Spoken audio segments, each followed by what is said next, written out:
Freeport Indonesia adalah salah satu perusahaan tambang paling berpengaruh sekaligus paling kontroversial di Indonesia. Sejak kontrak karya pertama ditandatangani pada tahun 1967, Freeport mengelola tambang emas dan tembaga di Papua. Tambang Grasberg di Kabupaten Mimika kini dikenal sebagai salah satu penghasil tembaga dan emas terbesar di dunia. Operasi Freeport menjadi bagian penting dari penerimaan negara.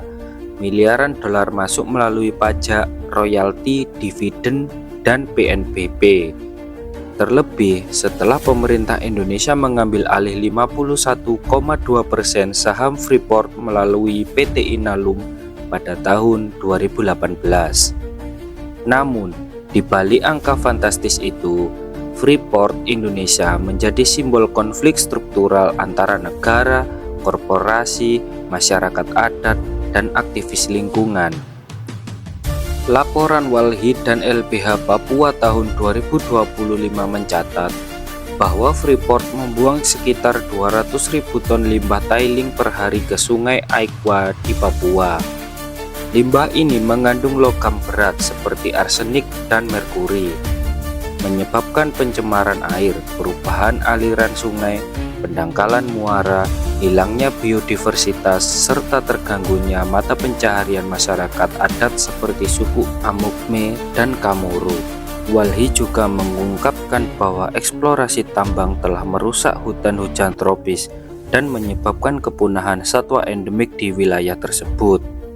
Audit BPK terbaru memperkirakan kerugian ekosistem akibat pencemaran mencapai 185 triliun rupiah.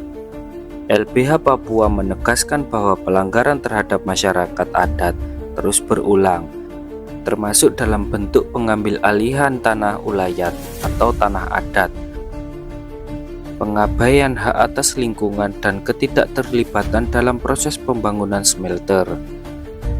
Bagi komunitas lokal, tambang yang mendatangkan miliaran dolar ini juga membawa luka sosial, hilangnya ruang hidup, dan ketimpangan kesejahteraan.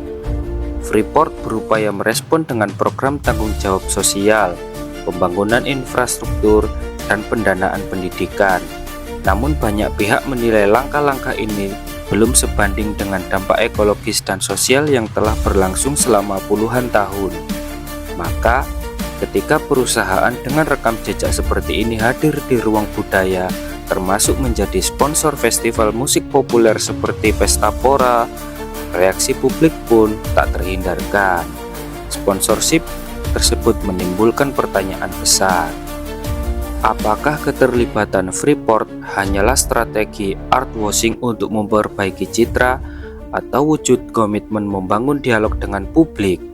Bagaimana seharusnya dunia seni merespon ketika kapital tambang hadir di panggung yang selama ini identik dengan kebebasan, keberagaman, dan perlawanan?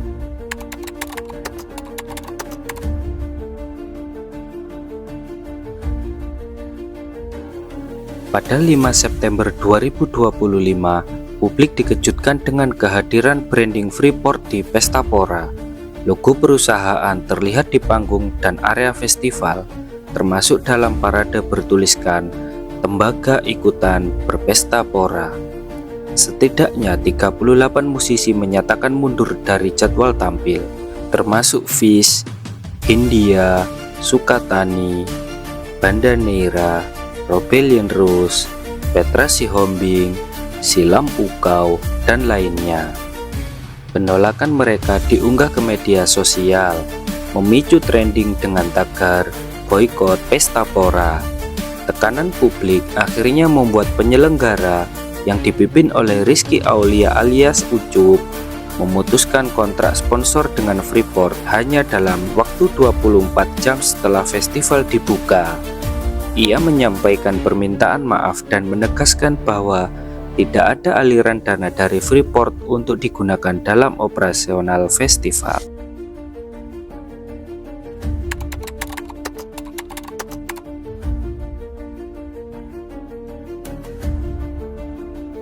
Freeport bukan sekedar perusahaan tambang, Ia simbol perdebatan panjang soal keadilan pengelolaan sumber daya di Indonesia.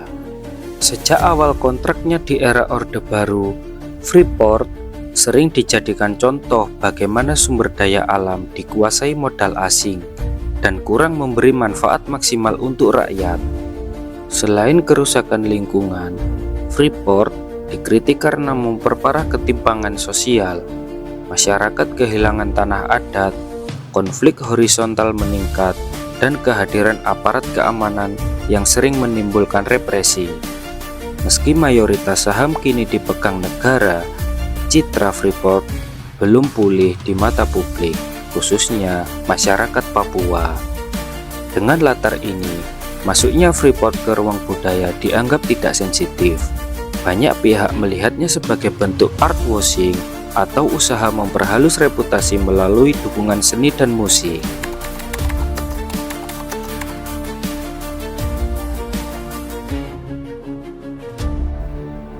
Kontroversi ini memperlihatkan bahwa musik bukan sekedar hiburan. Ia bisa menjadi arena politik kultural, tempat seniman dan audiens bersuara. Keputusan musisi mundur dari panggung adalah bentuk perlawanan terhadap korporatisasi ruang budaya. Beberapa musisi melakukan aksi simbolik. Rebellion Rose tetap tampil sambil orasi dan mengembalikan honor.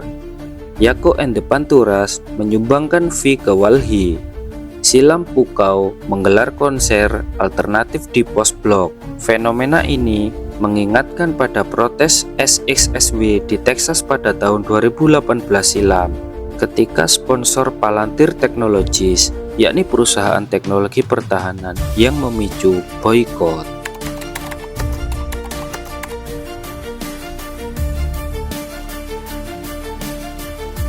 Kekuatan media sosial terbukti efektif menjadi alat koreksi publik. Tagar boikot Pesta Pora menyebar cepat. Video protes musisi viral, dan penyelenggara terpaksa merespon hanya dalam hitungan jam. Penonton juga ikut bersolidaritas, bahkan membatalkan kehadiran sebagai bentuk protes. Kasus ini menunjukkan bahwa sponsor acara kini diawasi ketat oleh publik, dan legitimasi sosial bisa hilang jika dianggap melanggar nilai kolektif. Kasus ini memberi sinyal bahwa audiens musik Indonesia makin kritis. Mereka menuntut transparansi sponsor, keselarasan nilai, dan keberpihakan pada isu sosial.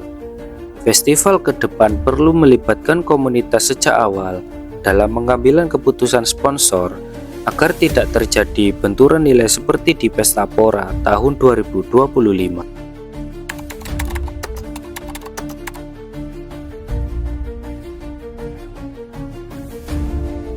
Kasus Freeport di Pesta Pora 2025 bukan sekedar insiden sponsorship, melainkan cerminan konflik nilai antara seniman, budaya, dan kapital. Publik dan musisi menolak bukan hanya karena logo Freeport, tetapi karena rekam jejak perusahaan ini yang penuh persoalan, kerusakan lingkungan, sengketa tanah adat, dan dampak sosial ekonomi yang belum tuntas. Penolakan ini menandai babak baru. Ruang budaya kini diawasi secara moral dan politis. Sponsorship tidak lagi dilihat hanya dari segi dana, tetapi juga integritas, akuntabilitas, dan konsistensi nilai. Jika perusahaan seperti Freeport ingin kembali masuk ke ruang budaya, mereka perlu menunjukkan perubahan nyata, perbaikan pengelolaan lingkungan, pemulihan ekosistem, keterlibatan masyarakat adat, dan transparansi penuh. Tanpa itu, panggung budaya akan terus menjadi ruang resistensi. Dampak publik mempertanyakan kapital yang mencoba membeli citra.